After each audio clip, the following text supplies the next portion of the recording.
नमस्कार, मैं हूं प्राज्वल गौतम और आप देख रहे हैं इंडिया न्यूज उत्तर प्रदेश उत्तराखंड। और आइए अब खबरें देखते हैं फटाफट अंदाज में। प्रधानमंत्री नरेंद्र मोदी की अगुवाई में बुधवार को कैबिनेट बैठक हुई। बैठक के बाद केंद्रीय मंत्री प्रकाश जावड़ेकर ने कहा कि आज अंतरिक्ष विज्ञान और बैंकों को लेकर बड़े सुधार के अध्यादेश को मंजूरी दी गई है। अब सरकार रिजर्व बैंक के सुपरविजन पावर में आ जाएगी। केंद्रीय मंत्री प्रकाश जावड़ेकर ने कहा कि 1482 शहरी सहकारी बैंकों और 58 बहुराज्य सहकारी बैंकों सहित सरकारी बैंकों को अब भारतीय रिजर्व बैंक की सुपरविजन के तहत लाया जा रहा है।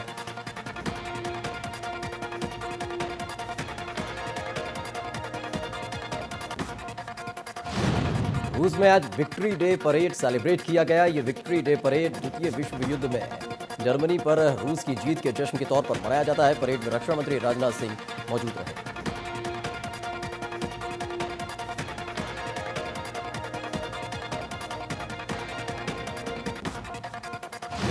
चीन के बीच जारी मौजूदा तनाव के बीच मॉस्को में भारतीय सेना ने विक्ट्री परेड की। इस दौरान भारत की तीनों सेनाओं की टुकड़ी ने शिरकत की। मानसून के पहुंचने से पहले दिल्ली एनसीआर को झमाझम बारिश ने भिगो दिया। मौसम विभाग पूरे दिन बादल के छाए रहने और हल्की बारिश की संभावना जताता है।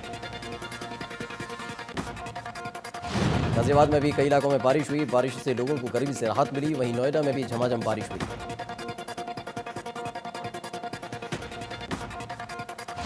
रामदेव की दवा पर आयुष मंत्रालय ने तलवार लटका दी। आयुष मंत्री श्रीपद नाइक ने कहा कि पतंजलि के जवाब मामले की टास्क फोर्स समीक्षा करेगी। उन्होंने क्या क्या फॉर्मूला अपनाया है उसके बाद उनको अनुमति दी जाएगी।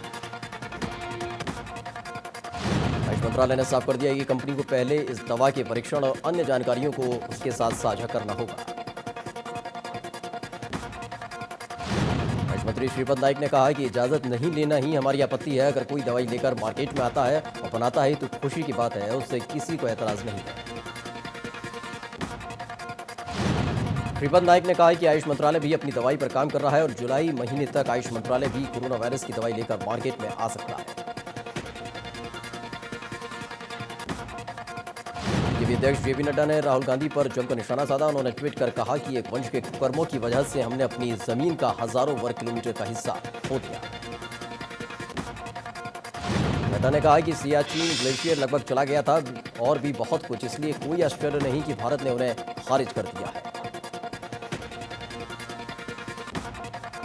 बीजेपी प्रवक्ता संबित पात्रा ने एक बार फिर सोनिया गांधी और राहुल गांधी पर हमला किया।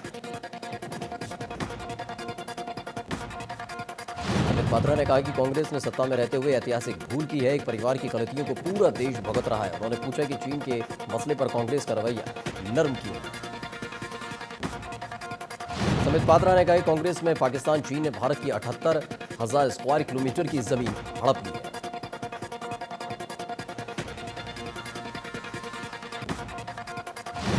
डीजल के दाम में लगातार 18वें दिन बढ़ोतरी का सिलसिला जारी रहा। हालांकि 17 दिन की लगातार बढ़ोतरी के बाद पेट्रोल के दाम इस बार नहीं बढ़े। डीजल के दामों में 48 पैसे की बढ़ोतरी हुई है। अब दिल्ली में 1 लीटर की कीमत डीजल की 89 रुपये 88 पैसे है। इस बढ़ोतरी के साथ ही डीजल पेट्रोल से महंगा हो गया। पेट्रोल डीजल के बढ़ रहे दाम पर राहुल गांधी ने मोदी सरकार पर निशाना साधा। उन्होंने ट्वीट कर कहा कि मोदी सरकार ने कोरोना महामारी और पेट्रोल डीजल की कीमतें अनलॉक कर दी हैं।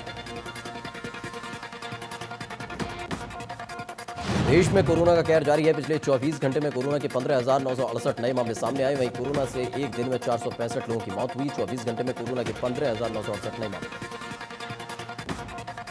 देश में कोरोना संक्रमितों की संख्या 4,56,000 के पार पहुंच गई है। कोरोना से अब तक 14,000 से ज्यादा लोगों की मौत हुई। महाराष्ट्र में पिछले 24 घंटे में कोरोना के 3,214 से ज्यादा नए मामले सामने आए। प्रदेश में कोरोना मरीजों की संख्या 1,39,000 के पार हो गई। महाराष्ट्र में एक्टिव कोरोना मरीजों की संख्या 62,000 के पार है। वहीं कोरोना से अब तक 6,500 से ज्यादा लोगों की मौत हुई।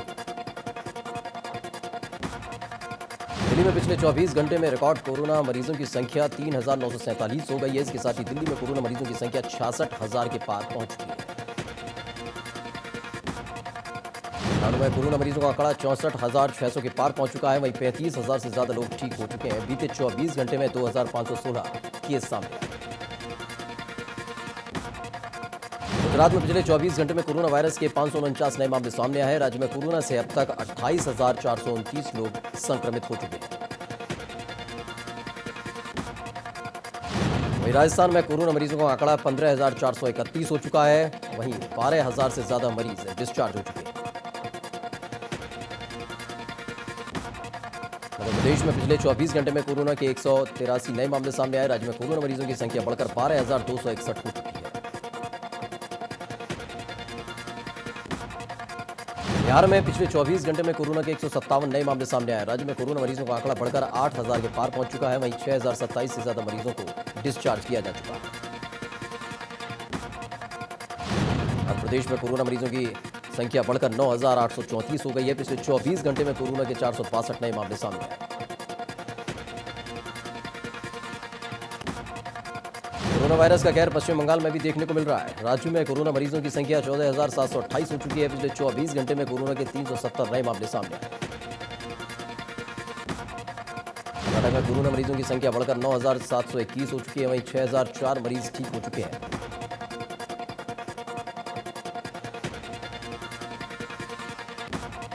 पंजाब में कोरोना मरीजों की संख्या बढ़कर 4,397 हो चुकी है। कोरोना से 3,047 मरीज ठीक हो चुके हैं। तेलंगाना में अब तक कोरोना वायरस से 9,553 से ज्यादा लोग संक्रमित हो चुके हैं। पिछले 24 घंटे में कोरोना के 879 नए मामले सामने आए। हरियाणा में कोरोना का कहर लगातार देखने को मिल रहा है। कोरोना संक्रमितों की संख्या 11,520 हो चुकी है। वहीं पिछले 24 घंटे में 495 से ज्यादा नए मामले सामने आए। उत्तराखंड में पिछले 24 घंटे में मिले 133 नए मामले। प्रदेश में कोरोना संक्रमितों का आंकड़ा 2,535 हुआ।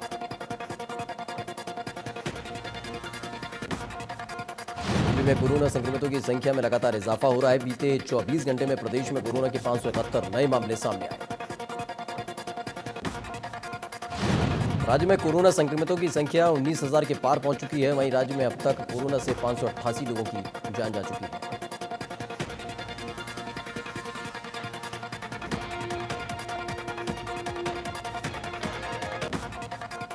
सीएम योगी आदित्यनाथ ने कोविड-19 की जांच नई तकनीक एंटीजन टेस्ट से करने के निर्देश दिए हैं। प्रदेश को एंटी टेस्ट किट मिल चुकी है।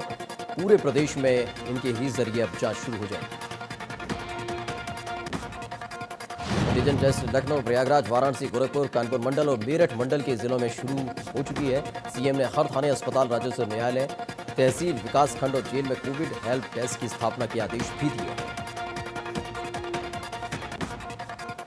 योगी सरकार ने कुटुंब की परिभाषा बदल दी है। मृतक आश्रितों की पात्रता श्रेणी में विवाहित और परित्यक्ता पुत्रियों को शामिल किया गया। इलाहाबाद हाईकोर्ट के आदेश के बाद ये फैसला लिया गया। सीकरी से सांसद राजकुमार चाहर ने कांग्रेस अध्यक्ष सोनिया गांधी को पत्र लिखा, जिसमें उन्होंने राहुल गांधी और प्रियंका गांधी को समझाने की अपील की। पत्र में बीजेपी सांसद ने लिखा है कि सोनिया गांधी दोनों को देश हित में समझाने का प्रयास करें, दोनों के आचरण और भाषा को नियंत्रण करने का प्रयास करें।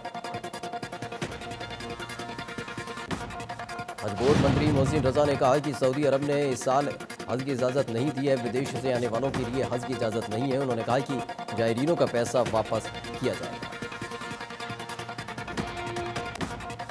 कोरोना को लेकर कांग्रेस महासचिव प्रियंका गांधी ने कोरोना को लेकर एक बार फिर से सवाल खड़े कर दिए। प्रियंका गांधी ने ट्वीट कर कहा कि कोरोना से सबसे ज्यादा मृत्यु दर वाले 15 जिलों में 4 जिले यूपी के हैं।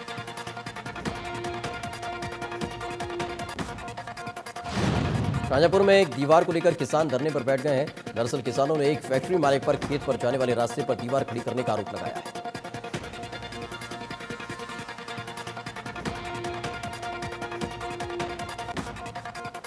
सांसद आजम खान के पर्सनल मीडिया प्रभारी फसाहत अली खान उर्फ शानू को पुलिस ने गिरफ्तार करके कोर्ट में पेश किया, जहां न्यायालय ने उन्हें 14 दिन की न्यायिक हिरासत में जेल में भेज दिया।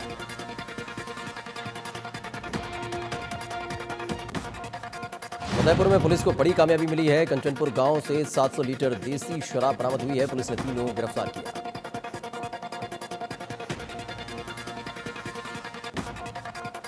पेट्रोल डीजल के बढ़ते दामों को लेकर कानपुर में सपा कार्यकर्ताओं ने अनोखे ढंग से प्रदर्शन किया है। सपाइयों ने यशोदा नगर से नौबस्ता चौराहे तक रिक्शा चलाकर विरोध प्रदर्शन किया। इस दौरान उन्होंने केंद्र सरकार के खिलाफ जमकर नारेबाजी की। जयपुर में पुलिस को बड़ी सफलता मिली है। वाहन चोर गैंग के सरगना समेत 6 गिरफ्तार हुए हैं। चोरी की 8 मोटरसाइकिल बरामद की गई।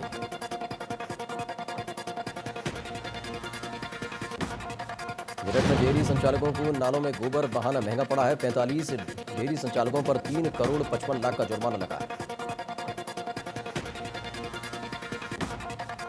नाम इंडिया न्यूज की खबर का दमदार असर हुआ है। अचलगंज थाना प्रभारी अजय त्रिपाठी समेत 2 सिपाही निलंबित किए गए। सिपाहियों ने दुकानदारों से मास्क न लगाने पर वसूली के रुपए।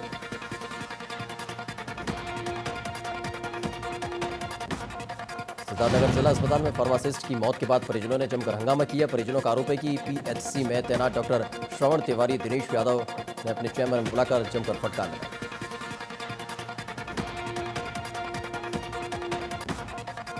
कोरोना काल में वाराणसी से एक अच्छी खबर है। पूर्वांचल की पहली डीआरडीओ से अप्रूव्ड पीपीई किट बनाने की उत्पादन इकाई फैक्ट्री शुरू कर दी गई है। डीआरडीओ की तरफ से 7 वैरायटी को अप्रूवल देकर इस फैक्ट्री को उसके उत्पादन की अनुमति दी गई।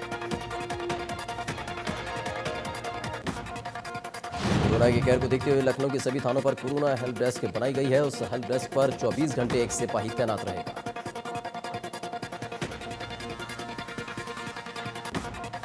लखीमपुर खीरी में एक युवक ने अपनी पत्नी की सरेआम रोड के किनारे गोली मारकर हत्या कर दी। इतना ही नहीं, गोली मारने के बाद युवक ने चाकू से पत्नी का गला रेत दिया।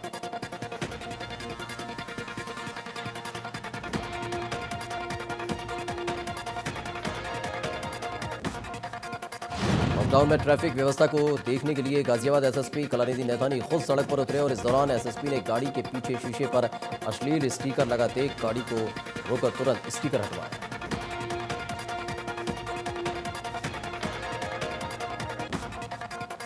ग्रेटर नोएडा में पति ने दहेज के लालच में पत्नी की हत्या कर दी। पिछले पति पर दहेज में 5 लाख रुपए मांगने का आरोप है। 7 दिन पहले ही दोनों की शादी हुई थी।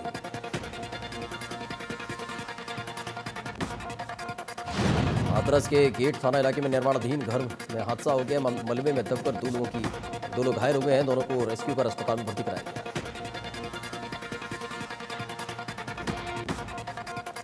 लखनऊ में इंस्पेक्टर पर लूट का मामले को छिपाने का आरोप लगाया। पुलिस कमिश्नर ने कार्रवाई करते हुए इंस्पेक्टर को लाइन हाजिर कर दिया है।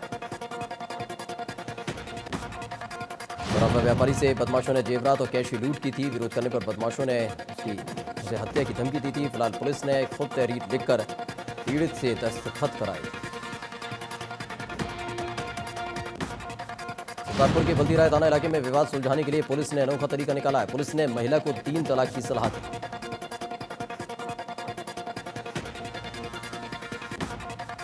ग्रेटर नोएडा के सूरजपुर थाना इलाके में नाली विवाद में दबंगों ने दलित परिवार पर हमला कर दिया। दबंगों ने घर में जमकर तोड़फोड़ की।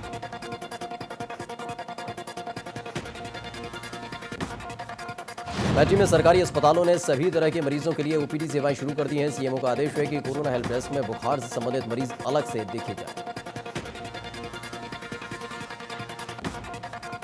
पीएचयू के ट्रॉमा सेंटर में डॉक्टर्स और कर्मचारियों की बड़ी लापरवाही देखने को मिली। ओपीडी के पीछे इस्तेमाल कर फेंकी गई पीपीई किट मिली है।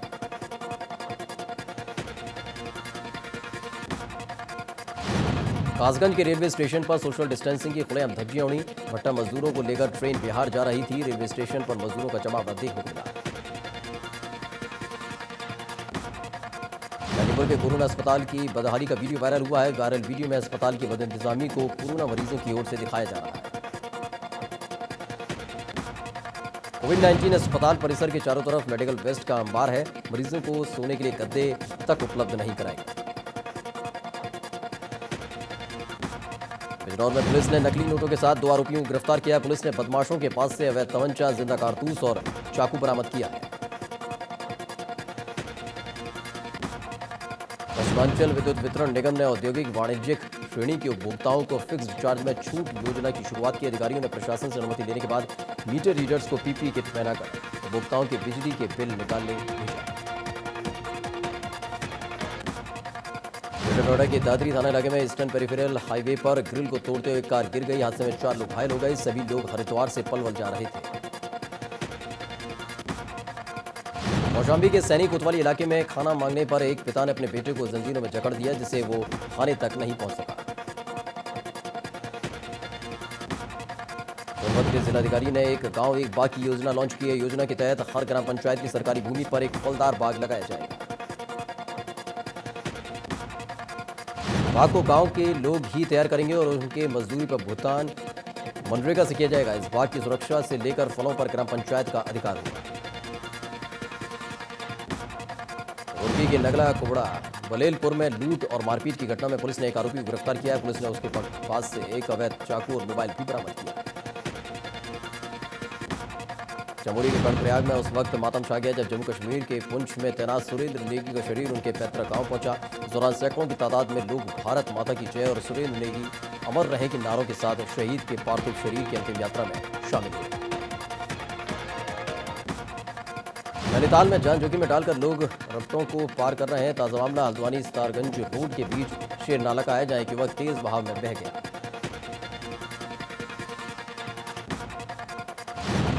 बाबा रामदेव की कोरोनिल दवाई पर उठे सवाल। उत्तराखंड के आयुष मंत्री हरक सिंह रावत ने बताया महज इम्यूनिटी बूस्टर। इस महीने पेट्रोल डीजल में 18वीं बार बढ़ोतरी की गई। कोटद्वार में पेट्रोल डीजल के बढ़ गए दामों को लेकर यूथ कांग्रेस ने साइकिलों से नगर के मुख्य सड़कों से लेकर तहसील तक नारेबाजी करते हुए रैली निकाली। देश भर में कोरोना वायरस का कहर जारी है। कोरोना मरीजों की संख्या 99,65,000 के पार पहुंच चुकी है। कोरोना से 4,76,000 से ज्यादा लोगों की मौत हो चुकी है। दुनिया में कोरोना से 49,90,000 से ज्यादा लोग ठीक हुए हैं। दुनिया के करीब 62% कोरोना के मामले सिर्फ 8 देशों से सामने आए। कोरोना कहर सबसे ज्यादा अमेरिका में देखने को मिल रहा है। कोरोना संक्रमितों का आंकड़ा अमेरिका में 24 लाख के पार पहुंच चुका है। वहीं 1,22,000 से ज्यादा लोगों की मौत हो चुकी है। न्यूयॉर्क शहर को 2 फेज में खोलना शुरू कर दिया गया है। शहर के रेस्टोरेंट और सैलून 50% की क्षमता के साथ खोल दिए गए। ब्राजील में बीते 24 घंटे में कोरोना के 39,436 नए मामले सामने आए। कोरोना के संक्रमित मरीजों की संख्या 11,45,000 के पार पहुंच चुकी है। इसके साथ ही 51,502 लोगों की मौत हो चुकी है। ब्राजील के बाद रूस में कोरोना का कहर सबसे ज्यादा देखने को मिल रहा है। पिछले 24 घंटे में 7,400 से ज्यादा नए मामले सामने आए। पेरू में पिछले 24 घंटे में कोरोना के 3,363 नए मामले दर्ज किए गए। कुल मरीजों की संख्या 2,60,000 के पार पहुंच चुकी है। ब्रिटेन में कोरोना वायरस से मरने वालों की संख्या 43,000 के पार पहुंच चुकी है। बीते 24 घंटे में 921 नए मामले सामने आए। ईरान में स्वास्थ्य मंत्रालय के अनुसार कोरोना के 2400 से ज्यादा नए मामले सामने आए। यहाँ कुल मरीजों की संख्या 2,09,000 के पार पहुंच चुकी है। कोरोना की वजह से मैक्सिको में 24 घंटे में 4500 से ज्यादा केस सामने आए हैं। यहाँ मरने वालों की संख्या 22,000 के पार पहुंच चुकी है। दक्षिण अफ्रीका में कोरोना संक्रमितों की संख्या 1 लाख के पार पहुंच चुकी है। वहीं एक दिन में 60 से ज्यादा लोगों की मौत हुई। चीन में एक बार फिर से कोरोना वायरस का कहर देखने को मिल रहा है। चीन में बीते 24 घंटे के दौरान कोरोना वायरस के 22 नए मामले सामने आए। नेपाल में कोरोना से संक्रमण की स्थिति लगातार गंभीर होती जा रही है। एक दिन में 538 संक्रमित लोग सामने आए। इस समय 24 घंटे में 1,576 नए मामले सामने आए। संक्रमितों की संख्या बढ़कर अब 56,000 से ज्यादा हो चुकी है। पाकिस्तान में बीते 24 घंटे में कोरोना से 105 लोगों की मौत हुई। पाकिस्तान में अब तक कोरोना से 3,695 लोगों की मौत हो चुकी है। पाकिस्तान में पिछले 24 घंटे में कोरोना के 3,946 नए मामले सामने आए। कोरोना मरीजों की संख्या 1,85,000 के पार। राष्ट्रपति डोनाल्ड ट्रंप की ओर से H-1B वीजा समेत विदेशियों को जारी होने वाले काम से जुड़े वीजा को निलंबित करने के फैसले की अमेरिकी प्रौद्योगिकी दिग्गजों ने तीखी आलोचना की है। गूगल के सीईओ सुंदर पिचाई के बाद टेस्ला के सीईओ एलन मस्क और माइक्रोसॉफ्ट के अध्यक्ष ब्रैड स्मिथ ने भी विरोध किया है। गूगल कंपनी के सीईओ सुंदर पिचाई ने ट्वीट कर कहा है कि अमेरिका की आर्थिक सफलता में अप्रवासियों का बहुत बड़ा योगदान है। उन्होंने देश को तकनीक में वैश्विक रूप से अग्रणी बनाया। माइक्रोसॉफ्ट के अध्यक्ष ब्रैड स्मिथ ने कहा कि ट्रंप के फैसले का ये खराब समय था, क्योंकि इस संकट के समय में अप्रवासी अहम भूमिका निभा रहे हैं।